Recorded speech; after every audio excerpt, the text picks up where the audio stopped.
Boa noite a todos.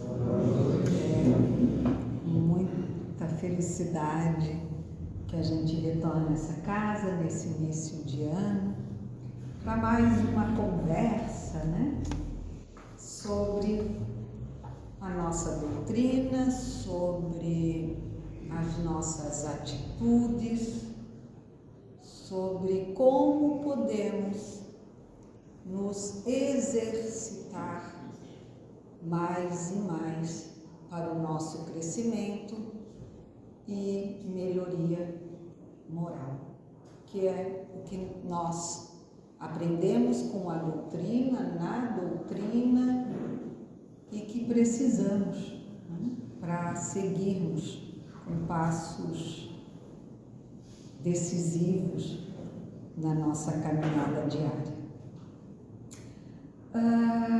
O tema confiar e agir, ou acreditar e agir, é de uma passagem do livro Momento Espírita, volume 2,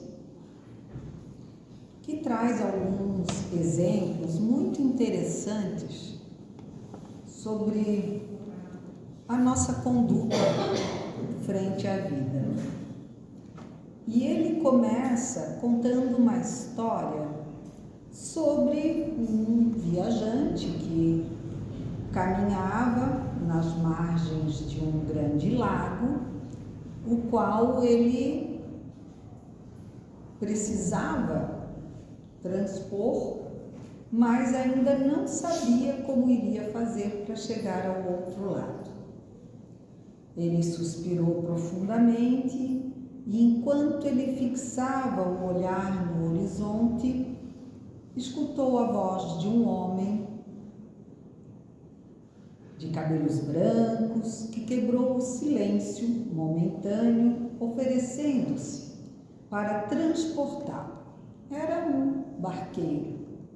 Quando eu penso em barqueiro, eu penso aqui nos nossos pescadores, nas suas baleiras, E ele então adentrou a pequena embarcação e ele observou que era um barco simples também, apenas com 2 remos. E nesses remos chamou-lhe a atenção ver que havia talhado em cada um as palavras acreditar e no outro agir. Não podendo conter a curiosidade, ele perguntou a razão daqueles nomes originais dados aos remos. E aí o barqueiro pegou o remo no qual estava escrito acreditar e remou com toda a força. Quem já andou de barco, caiaque, qualquer uma dessas embarcações, sabe que se a gente usar o remo só de um lado, o tempo todo, ele vai girar em torno de si mesmo. Pois bem, ele deixou aquele que estava escrito acreditar, pegou o remo que estava escrito agir e fez a mesma coisa, remou para o outro lado. Novamente, ele girou em torno de si mesmo. Em seguida, ele pegou os 2 remos e, movimentando-os ao mesmo tempo, o barco foi impulsionado por ambos os lados e navegou através das águas do lago, chegando calmamente à outra margem. Então, o barqueiro disse ao viajante: este barco pode ser chamado de autoconfiança. E a margem é a meta que desejamos atingir. Para que o barco da autoconfiança navegue seguro, e alcance a meta pretendida, é preciso que utilizemos os dois remos ao mesmo tempo e com a mesma intensidade agir e acreditar. Não basta apenas acreditar, senão o barco ficará rodando em círculos. É preciso também agir para movimentá-lo na direção que nos levará a alcançar a nossa meta. Então, em primeiro lugar, a questão daquilo que nós queremos buscar e o que nós estamos fazendo para alcançar. Eu vou na casa espírita. Ótimo. Eu assisto palestra. Que bom. Palestra da Maura. Obrigada. Mas não é isso. Ou melhor, eu poderia dizer também, eu dou palestra. Que bom, eles devem dizer. Porém, nada adianta para mim se aqui eu falar e falar e falar, se ao mesmo tempo eu não procurar em minha vida agir. Senão, eu estarei dando voltas em mim mesmo. Nós precisamos entender que o ato de ir ao encontro daquilo que nos propomos, ele é de fundamental importância para que nós realmente consigamos aquela meta. Mas é tão difícil, tem tanta coisa no caminho. Eu concordo, tem sim. Porém, se a gente não der o primeiro passo, as coisas não vão sair do caminho. Mas, quem sabe a gente chegando perto, a gente possa perceber que aquele buraco que parecia estar na nossa frente, tão grande, não passava de uma pequena pocinha de lama na qual a gente conseguiu com facilidade sobrepor. Porque quando as coisas são vistas à distância, parece diferente. Às vezes a gente vê nublado, às vezes a gente nem vê direito, às vezes a gente vê muito pequenininho, não é assim? Principalmente quando a gente já é jovem há bastante tempo, que aí precisa estar usando óculos, lente de contato, outros artifícios para que a gente possa ver mais longe. Então, nós precisamos ir conhecendo o terreno e aí sim dar jeitos para transpor ou circundar aquelas barreiras que possam aparecer. E quando a gente achar que não vai ter como passar, vamos dar um passo atrás, vamos parar, pensar e elaborar então uma maneira.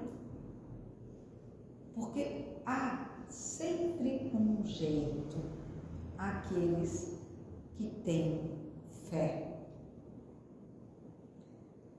Agir e acreditar, impulsionar os remos com força e com vontade, superando as ondas e os vendavais, e não esquecer que, por vezes, é preciso remar contra a maré. Gandhi, por exemplo, tinha uma meta: libertar seu povo do jugo inglês. E tinha uma estratégia: a não violência. E é uma pena porque até hoje as pessoas não seguem, na sua maioria, o exemplo de Gandhi. Usam da violência para combater a violência. Nós usamos a violência para combater a violência. Tomara que não. Às vezes eu consigo dizer, calma, Maureen, não fala, né? Deixa. Mas tem vezes que acontecem algumas coisas que nos pegam sem a vigília, sem a oração, e aí a pessoa falou uma coisa, a gente e fala também. E não é por aí. A espiritualidade nos mostra, Jesus nos mostrou a todo instante que ele não retrucava. Ele dava o seu recado e saía.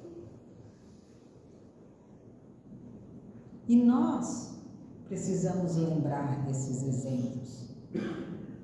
Ele também lutou contra a maré. Colocaram várias vezes, né, em chamadas para os dias atuais, pegadinhas, tentando com que ele caísse em alguma delas, né, para que pudessem chamar-lhe a atenção, mas nunca conseguiram. Ele sempre respondeu com calma, com gentileza. E é isso que nós precisamos exercitar: a calma, o entendimento de que nós não conseguimos mudar o outro. Nós temos que cuidar de nós mesmos, para que sejamos melhores. E quem sabe, então, chegarmos ao ponto de poder ser um exemplozinho pequenininho para alguém, dizendo assim, se a Maureen não consegue não xingar mais na estrada, então eu vou seguir o exemplo dela. Se ela está conseguindo, outros vão conseguir. Porque, olha, eu era danadinha. Ainda, às vezes, tenta escapar, mas eu... Não perde o equilíbrio. Sim, claro. Porque eu não sou diferente de ninguém. Nem muito menos melhor do que alguém. Eu só estou aqui cumprindo aquilo que me foi proposto. E aí ele continua. A autoconfiança de Gandhi foi tanta que ele atingiu a sua meta sem derramamento de sangue. Ele não só acreditou que era possível, mas também agiu com segurança. Madre Teresa, chamada de Calcutá, ela também tinha uma meta: socorrer os pobres abandonados de Calcutá. Mas creio que aqui todos já ouviram falar da Madre Teresa de Calcutá em algum momento de suas vidas. E por quê?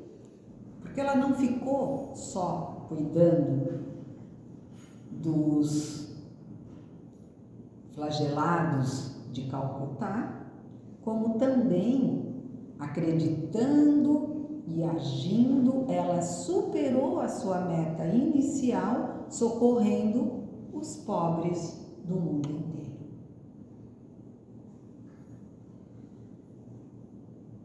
Como estes, teríamos muitos outros tantos exemplos de homens e mulheres que não só acreditaram, mas que tornaram realidade seus planos de felicidade e redenção particular. Nós podemos citar, dentro da doutrina, Bezerra de Menezes, que veio, trabalhou, ficou pobre, mas a força, a fé, fez com que ele ajudasse a tantas pessoas, que na hora da sua morte, as pessoas, quando iam lhe dar um afeto, um agradecimento por tudo que ele havia trabalhado para os pobres, principalmente, estes colocavam doações financeiras embaixo do seu travesseiro, para que assim a sua esposa e filhos não ficassem abandonados, porque ele não tinha mais nada de financeiro. E nós temos tanto medo, nós freamos tanto a nossa vontade de ir. Por quê? Porque não unimos o acreditar, o querer com o agir.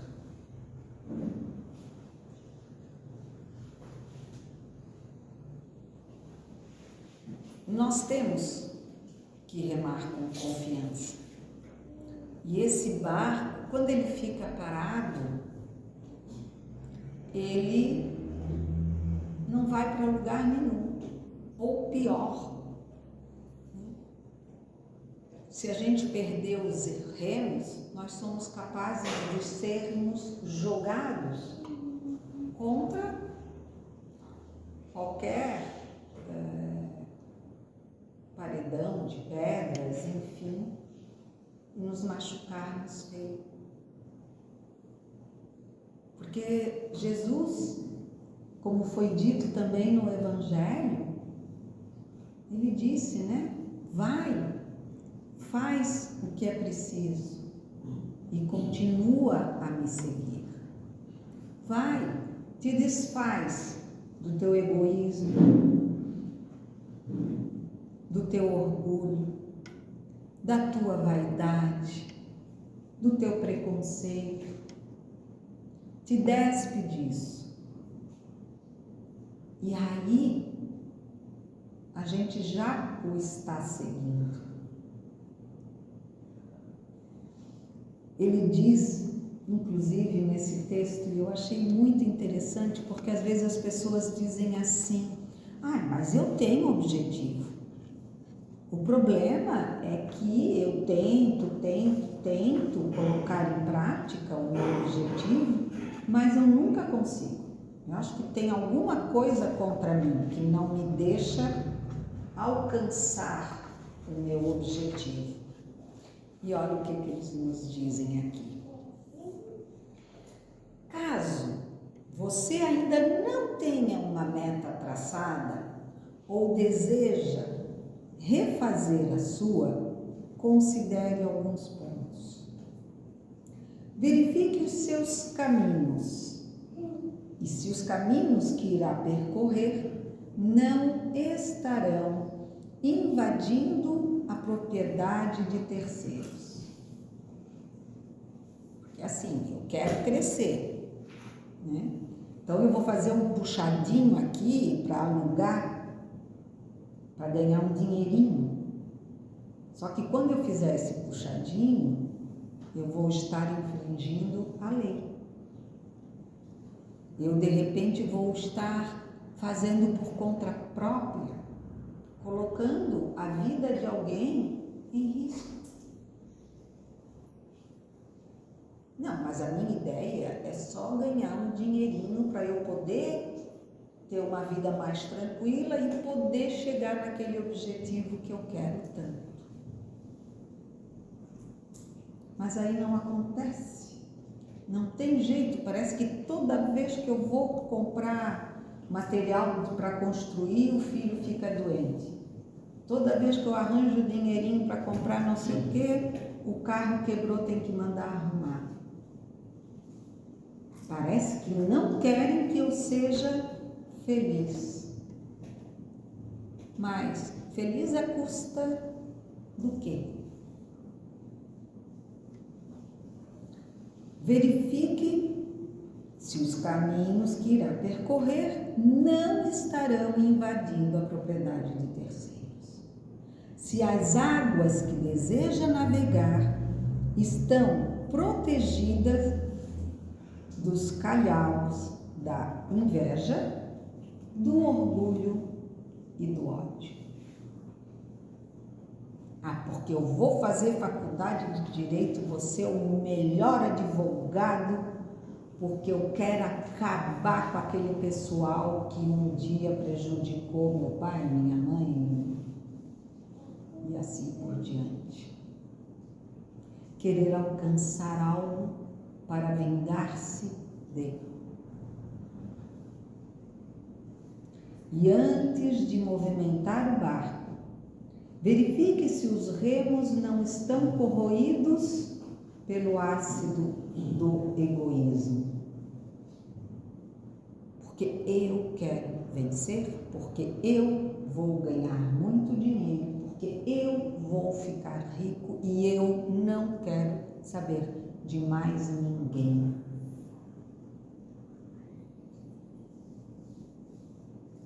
Depois de tomar todas essas precauções, siga em frente e boa viagem.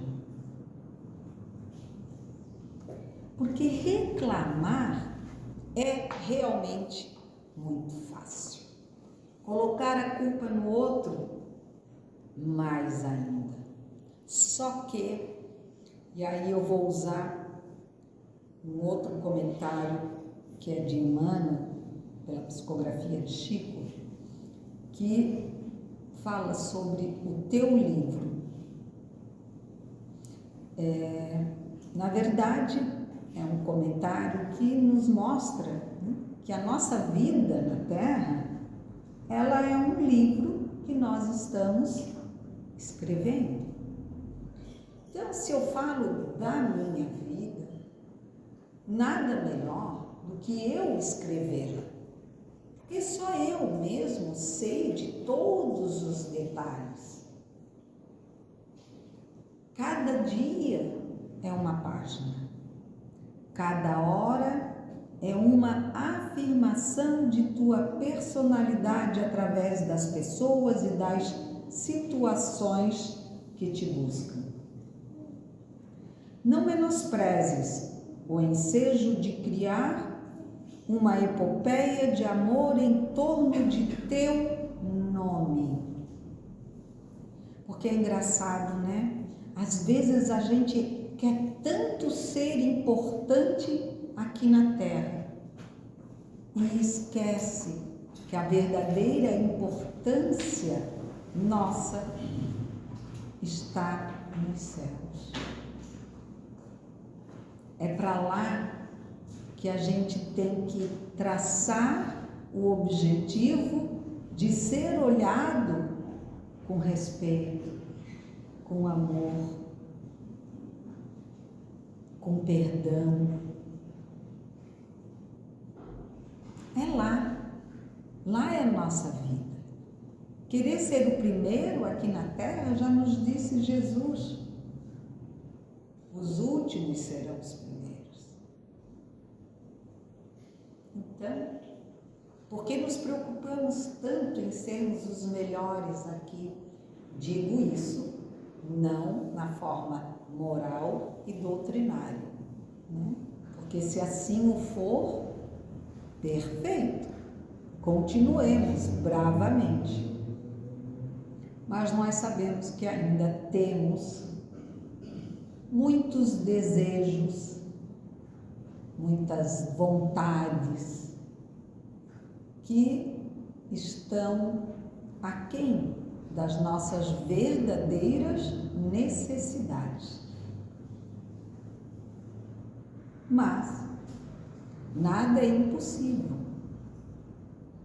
Querer, agir, conquistar, mas se nós desejamos com tudo isso receber a graça, o amparo de Deus nosso Pai e de Jesus nosso Mestre e Irmão, temos que saber qual é o verdadeiro foco das nossas metas. As boas obras são frases de luz que endereçam a humanidade inteira. Às vezes a gente quer tanto fazer uma coisa, né, para aparecer, colocar o melhor vestido, ter o melhor carro. Mas isso, para quem tem, não afeta em nada. Agora, quando a gente dá um sorriso para uma pessoa, quando a gente tem um olhar para o outro, quando a gente fala um muito obrigado para alguém que nos atende,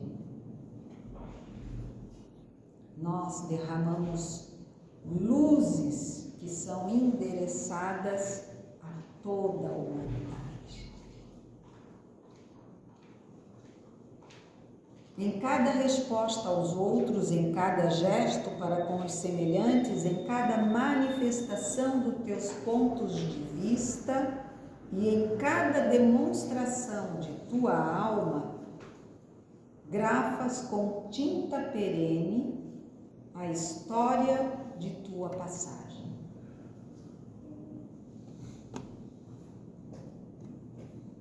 A cada gesto, a cada manifestação, a cada demonstração da tua alma, do teu sentimento, da tua vontade mais íntima de ser amado e assim amar ao próximo como a ti mesmo, grafam com tinta perene, grafam para sempre o livro dos teus testemunhos. A morte é a grande colecionadora que recolherás as folhas esparsas de tua biografia, gravada por ti mesmo nas vidas que te rodeiam. A morte a gente já sabe, né? Não é fim, mas é retorno. Não desprezes assim a companhia da indulgência através da senda que o Senhor te deu a trilhar. Ser indulgente, ou seja, não cobrar do outro, não apontar dedo ao outro, não ser maledicente com o outro. Ai, mas eu não sou. É que eu só faço comentáriozinhos assim, bobinhos, nada para ferir alguém. Mas que a fulana estava com uma roupa horrível, tá?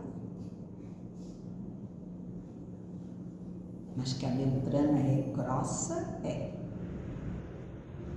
Mas sim, tudo bem, é só um comentário, eu me dou bem com ela.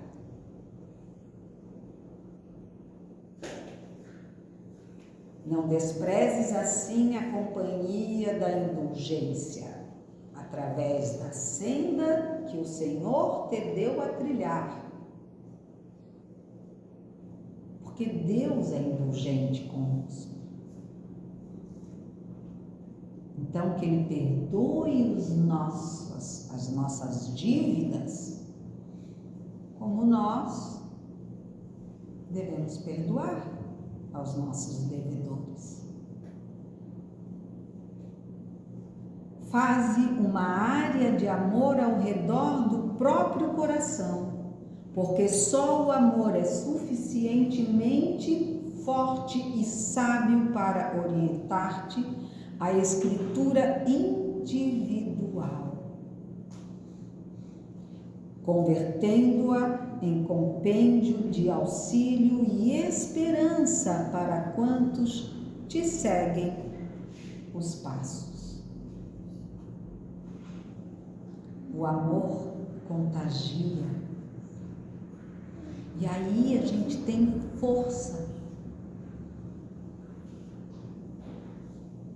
Porque unidos somos aquele ramo forte que não se quebra facilmente. Vive, pois, com Jesus na intimidade do coração. Não te afastes dele. Em tuas ações de cada dia, e o livro da tua vida converter-se-á num poema de felicidade e num tesouro de bênçãos. E cada vez que eu penso nessas palavras, eu vejo que realmente só o que nós precisamos, e que é difícil para nós, né? Na verdade, é relativamente fácil quando conquistarmos a fé inabalável no amor e na força divina que há em nós.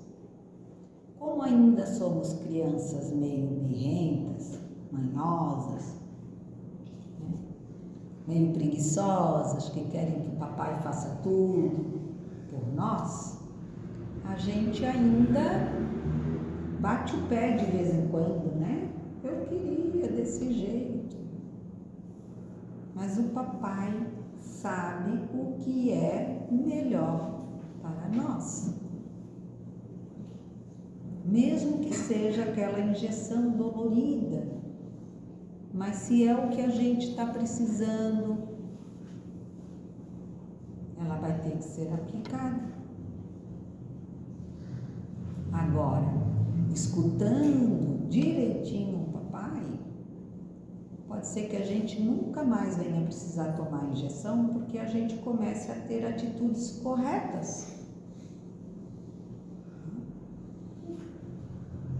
E nós esquecemos que, por um lado, é simples assim, obedecer ao Pai. Mas como se obedece a Deus? Seguindo os ensinamentos de Jesus. E ele disse: eu sou o caminho, a verdade e a vida.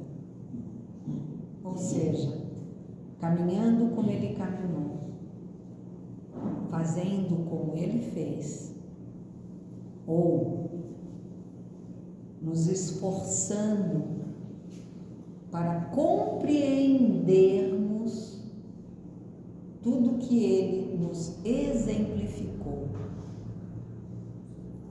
E aí, a partir da compreensão, começarmos a pensar, acreditando e agindo ao mesmo tempo, através dessa certeza, nós passaremos o lago dessa história terrena para chegar à margem da nossa casa espiritual. Confiar e agir. Escorregou, deixou cair o remo, mergulha, vai lá, pega, volta com cuidado, sobe com delicadeza na barca e volta a remar. É isso. Não tem maneiras senão nós colocarmos as mãos à obra da nossa própria história, do nosso próprio livro. Obrigada a todos e um desejo sincero que consigamos, para aqueles que têm esse costume, colocar nos nossos objetivos desse novo ano que começou, né? Tem muita gente que tem esse costume. Assinale ali a sua meta de reforma, de melhoramento, de crescimento